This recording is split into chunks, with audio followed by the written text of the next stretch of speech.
Hi, it's me again with CorelDraw tips and tricks. Somebody sent me this plate, and they print, so they are a printer, so they can use colors. And I just played around with it and kind of came up with something like this. So when we're doing something like this, I cropped out the picture, but it's not in the center. You know, there's no center. So if we turn on our indexing lines and hit P, and go over here and hit P, you can see it's not in the center. So that would be the first thing I would try to do. I would try to take this and get it more to the center. And this might be a case where you'd want to set your nudge factor like 0.01 and grab it and just kind of get a little bit closer to the center of that object, because we're going to work from the center. Now what I want to do is, and that's why this is going to help, I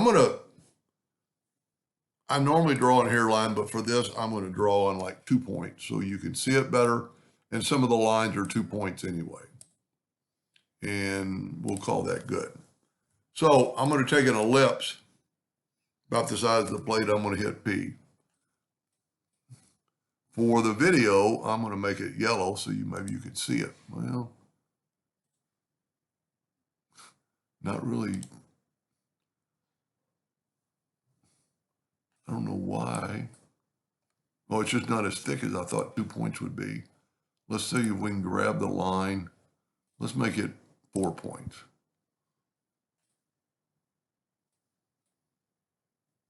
Wow. Let's make it 12 points and hit P. So you can see we're pretty close to the edge of the bowl or the dish. And this picture is not, this one item is not in the center. So what I'd like to do is, first of all, I'm going to grab it. I'm going to go to the transparency tool, and I'm going to make it transparent a little bit so we can see, you can much better see my line now. But I want this peak like right there. So I'm going to double click on it, and I'm going to rotate it where it's kind of starting off at least in that peak, and I'm close enough for the video.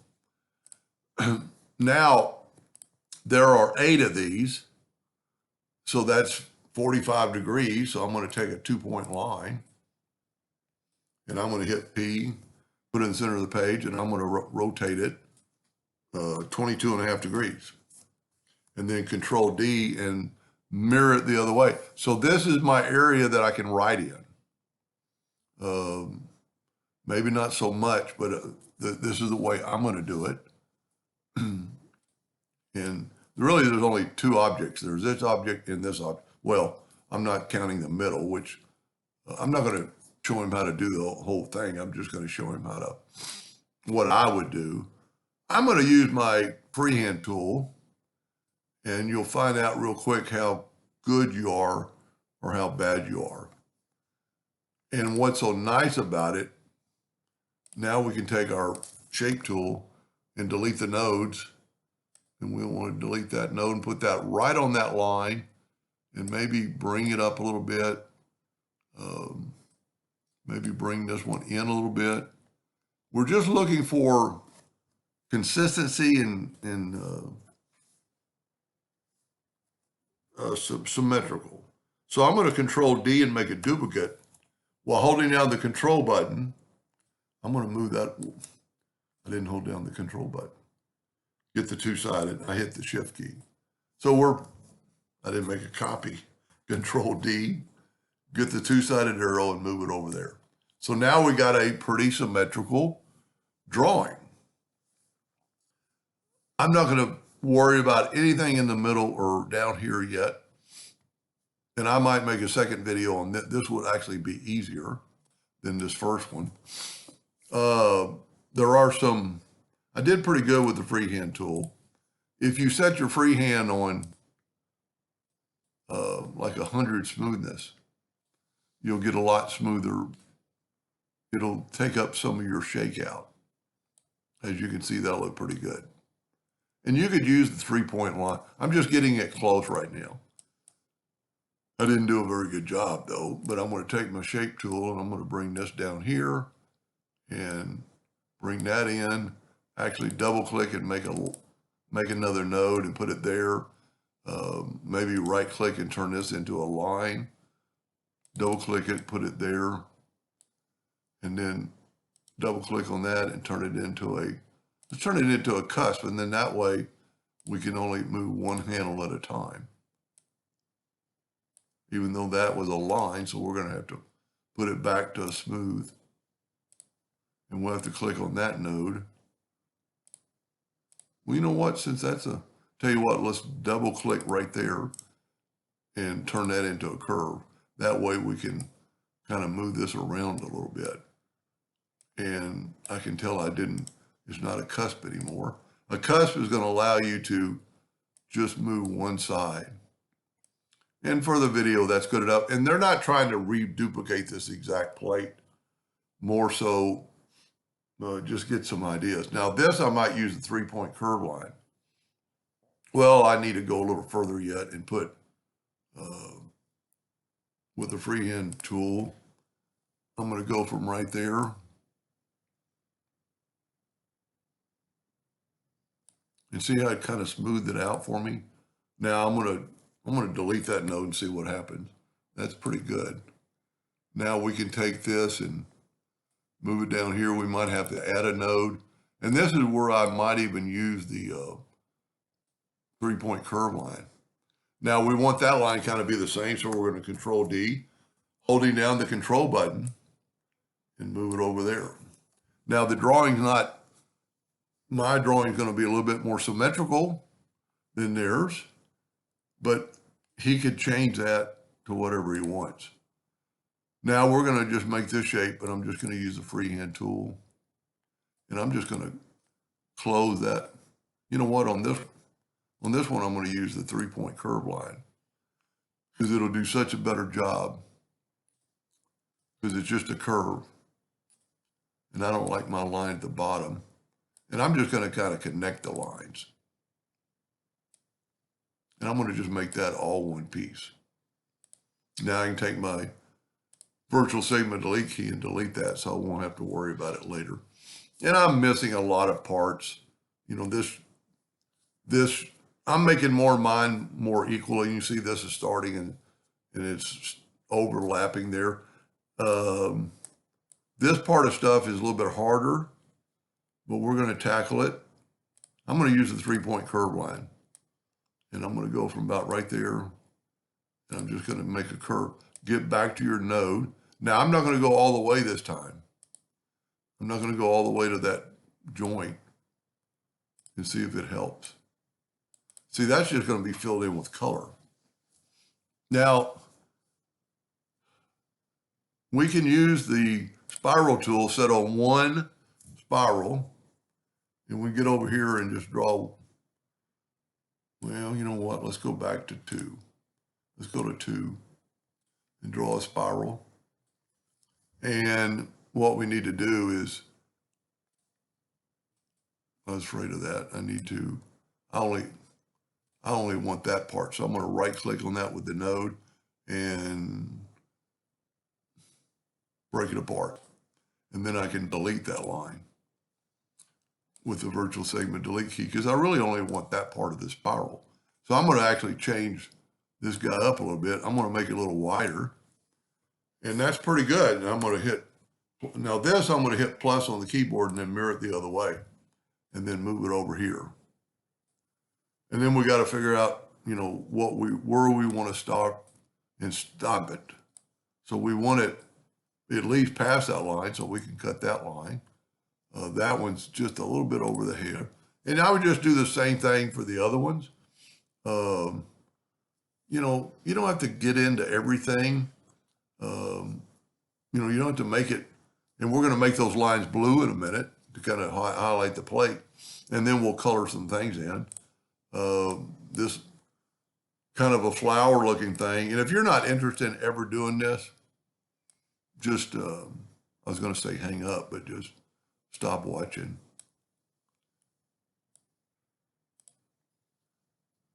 you know what? I am going to make that symmetrical. So I'm going to Control D and mirror it and then put this right here. That looks pretty good. It's a little bit bigger than the other one. It's a little bit rougher. You know, I'm going to see if I can get rid of that node. There we go. Get rid of that node and get a perfect one. Now, I'm going to move this one in a little bit with the pick tool. Make it a little bit smaller. I'm going to take my virtual segment delete key and delete that. Now, I'm going to grab that one, hold down the shift key and grab that one and Control G to group, Control D to duplicate, and I'm going to make it rotate from here. Close.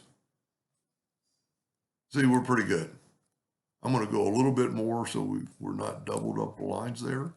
Control D and mirror it or just rotate it all the way around. That doesn't look half bad. And, you know, you could just keep going off this transparency looking object. You know, we're gonna go here and put a little curve. It's so hard for me to draw something other than a hairline. Now I want those lines to intersect that, so I'm going to go there. I'm going to go ahead and go there. And that doesn't look too bad. Now the other ones are a little bit different, so I'm going to do them each. 3-point curve line. You want to make sure you start on a node. That doesn't look very good. But we can delete this node. Sometimes it really works out. Now let's draw this object in the middle. It's a ellipse without so I didn't hold down the control button. And I'm going to get the virtual segment delete key in. If I can grab it. But I'm just kind of showing him how I would attempt to do it. You just want these you don't want those lines hanging over when we fill it. I think that looks pretty good for a start. Now we're going to set our nudge factor on 15 inches. And we're going to nudge this out of the way. So that looks pretty good. So what we're going to do, I'm going to not worry about the colors so much to match that. But I do want the lines I'm going to use to be blue or a color. And see, now that it's away, I can see some little, I'm going to take the smoothing tool, smooth that out a little bit. And you could spend hours, you know, getting this thing more. So I see it's actually too close. This all makes sense in just a second when we rotate it. Okay. What I want to do is smart fill it. And I'm going to use blue for this, but I'm going to nudge it up and nudge it up. And then on this, I'm going to use I'm just going off kind of like the picture, up. I don't care. I don't really care what it looks like. I had a little leaker, but it leaked into my advantage. And then we'll make, because I'm taking away the fill, so I can change these lines to blue or take them away. Like that line I want to be blue, that line I want to be blue, that line I want to be blue. I don't really need these other lines because you know what, I didn't smart fill that in. Let's just use that blue right there. Now I'm going to nudge it up and I'm going to group this together. Control G. But I don't need these lines because they're part of the smart fill. And I'm going to just nudge them up and over. And then I'm going to make these lines blue. And I'm going to make them 8 points. Now, if we take this and group this together, Control G, nudge it up. I think I grouped these. Yep.